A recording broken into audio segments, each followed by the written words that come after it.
Welcome back to Everything Weapons channel. Americans are famously protective of the right to own guns. That right is tied to the Second Amendment. So what can regular civilians legally own in the United States? Today we're running through common firearm categories and the most recognizable models in each one. This is a federal baseline. State laws can add extra restrictions. Alright, let's roll. First up, handguns.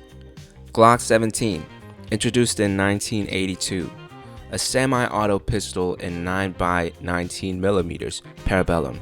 This is the polymer frame classic that helped set the modern standard. People love it for reliability, simple handling, and Glock's safe action system. It ships with a standard 17-round magazine, which is part of the appeal. Glocks became huge in the US civilian market fast, and the compact Glock 19 was reported as a top 3 best-selling handgun in 2023. In practice, Glock 17 variants shows up everywhere. Personal defense, home protection, sport shooting, plus a massive accessory ecosystem. Colt M1911, introduced in 1911. A legendary .45 ACP semi-auto designed by John Browning. It served as a standard US military sidearm from 1911 to 1985. So yeah, it carries serious history. Civilians still choose the 1911 for concealed carry, personal defense, target shooting, competition, and collecting. It's respected for reliability, a clean single action trigger, and that classic single stack magazine, usually 7 to 8 rounds. And culturally, it has a Made in America stamped into history vibe. SIG Sauer P365, introduced in 2018, a 9mm micro compact build for everyday carry. Here's why it made noise. It's very small, with a 3.1-inch barrel, but it holds 10+1 rounds. That beats a lot of older tiny pistols that typically carry 6 or 7. It quickly became a long-running sales leader in the US because it hits like a sweet spot, easy to conceal but still real capacity. Modern features too, night sights from the factory, and multiple variants like P365 XL and X Macro, depending on what you want. Colt Python, introduced in 1955, a premium revolver in .357 Magnum. The Python's reputation is pure luxury revolver. Ventilated rear barrel, heavy underlock for stability up front, a famously smooth trigger and cylinder action. Colt Factory aligns these for strong accuracy, and the result is an iconic wheel gun that collectors chase hard, and shooters use for target work or close-range hunting. Colt stopped production in 2005, then brought it back in 2020 because demand didn't die. It just got louder. Now, rifles. AR-15, developed in the 1960s era, a rifle commonly chambered in .556. It's often marketed as a modern sporting rifle, and it's widely considered the most popular rifle platform in the US, with tens of millions legally owned by civilians. The big selling point is modularity. This platform is built around customization, accessories, configurations, and variants across different calibers. It's typically lightweight, low recoiling, and accurate, so people use it for lawful purposes like home defense, hunting, and sport shooting. A common baseline setup uses a detachable magazine, often associated with 30-round capacity, and the wider family includes semi-auto variants like AR-10 in .308 and AR-9 in 9mm. In real life, it's less one rifle, more like a whole ecosystem. AK-style rifles, civilian semi-auto versions, based on the legendary 1947 Kalashnikov design. In the US, civilian AK pattern rifles are made by many manufacturers, including Russia, Eastern Europe, and the US. They're commonly chambered in .762x39. Globally, the AK name is tied to reliability in harsh conditions, simple construction, and relatively low cost, and that reputation is the product. Civilian models like the Wazir 10, Zastava M70, and Arsenal SAM7 keep the AK's core strengths: solid punch, runs dirty, simple upkeep. Compared to many AR-15 setups, AKs usually recoil more and can be less tight in precision. Still, plenty of Americans collect them, shoot them for fun, and sometimes keep them for home or property defense, especially in rural settings. Culturally, it's a forever icon. You say AK, everyone knows the silhouette. Ruger 1022, introduced in 1964, a semi-auto 22LR rimfire rifle. This is one of America's go-to choices for training and small game hunting. Since release, more than 10 million have been produced. That puts it in the all-time grades for rimfire sales. It's compact, light, and almost no recoil. Beginner-friendly doesn't even cover it. It uses a distinctive 10-round rotary magazine that sits flush in the stock. Feeding stays smooth, and close-range accuracy is solid for targets, pest control, or small birds. Another reason, it's everywhere. Aftermarket parts, barrels, stocks, triggers, you name it. For a lot of US shooters, the 1022 is the you-should-own-one rifle. Remington Model 700, introduced in 1962, a bolt-action rifle, meaning it's manually cycled with the bolt between shots. It became one of the all-time bestsellers for hunting and precision shooting. Remington has sold more Model 700s than any other bolt-action line in history.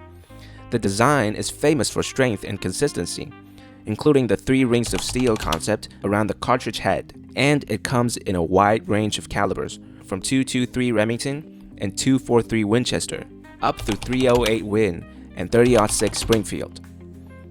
It's also a well-known foundation for precision variants used by the US militaries and law enforcement, including the M24 and M40. For civilian hunters, it's a top pick for a larger game like deer, elk, and bear, and it's easy to set up with optics and upgrades. Winchester Model 1894. Introduced in 1894, a classic lever-action rifle, loaded and cycled with the lever. The Model 1894 is often described as the most successful lever-action rifle ever made, with over 7.5 million produced from 1894 to today. Many people call it the Winchester 94. It's closely associated with the 30-30 Winchester, one of the most iconic North American deer hunting cartridges of the 20th century. With a typical 20-inch barrel and fast lever cycling, it offered quick follow-up shots for its era. Enough power at close range to mid-range, perfect for thick woods hunting or farm defense. And the cultural boost is real. It shows up in countless Western movies. So it's utility plus mythology. A true American rifle in both function and identity. Now shotguns. Remington Model 870, introduced in 1950. A pump-action shotgun, meaning you manually cycle it by pumping the forend. It's often cited as the best-selling shotgun of all time. To date, over 13 million Model 870s have been made since 1950. Its reputation is built on toughness and reliability. The receiver is steel. The pump stroke is widely described as smooth and consistent. That's why it shows up everywhere. Hunting versions like the Wingmaster, clay sport setup for trap and skeet, shorter defensive and duty configurations. It's even seen military use in certain roles, including Mk1. With so many variants, the 870 became a household name in the US gun culture. Mossberg 500, introduced in 1961, another iconic pump-action line, and the Remington 870's biggest rival. It's been introduced for over 60 years, with more than 12 million sold. It's designed to be simple and cost-effective, which keeps it accessible. Signature feature: the safety sits on top of the receiver. That's friendly for both right and left-handed shooters. It also uses a reliable dual action bar system, anti-jam elevator setup, helping it run well even when things get dirty. You'll see the 500 family in tons of configurations. Field models for hunting and sport, often with 26 to 28 inch barrels. Mariner versions with corrosion-resistant finishes. Tactical setups around 18.5 inches with accessory options. And the Mossberg 590, developed from the 500, was even used by the US Marine Corps as a combat shotgun. Together with the 870, the Mossberg 500 and 590 sits in the Classic Pump Shotgun Hall of Fame. Remington Model 1100, introduced in 1963, a semi-automatic shotgun that became a staple in sport shooting and bird hunting. It's often described as the first truly massive commercial success among semi-auto shotguns. The best-selling auto-loading shotgun of the 20th century, with about 3 million produced by 1983. It uses a gas-operated system to cycle the action, which reduces felt recoil compared to older designs that relied more on recoil operation. So it shoots softer, and it runs reliably. That's why it dominated the clay ranges and became the longtime favorite for bird hunters. Classic look, wood furniture, and commonly longer barrels in the 26 to 28 inch range. Even now, with newer tech out there, plenty of American shooters still treat the 1100 as a legend. Now we're entering the extra paperwork zone. This category is regulated under the National Firearms Act of 1934, not outright banned for civilians, but it requires special federal procedures and a tax before legal possession. Machine guns, full auto.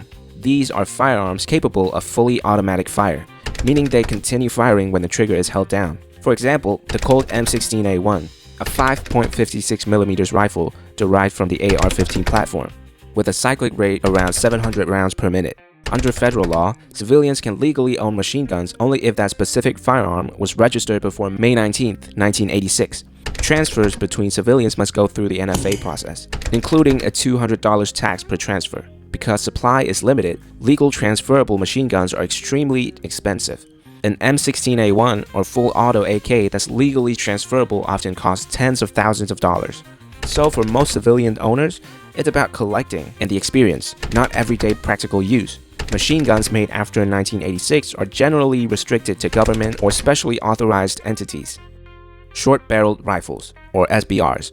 These rifles with barrels under 16 inches or an overall length under 26 inches. For example, an AR-15 with a 10.5-inch barrel and a stock attached falls into SBR territory. Civilians can legally own SBRs, but they require NFA registration, typically using Form 1 or Form 4, and a federal NFA tax that's currently $0 before lawful manufacture or transfer. SBRs are popular because they're compact and easier to maneuver. People use them for range shooting, collecting, and close-range defensive roles.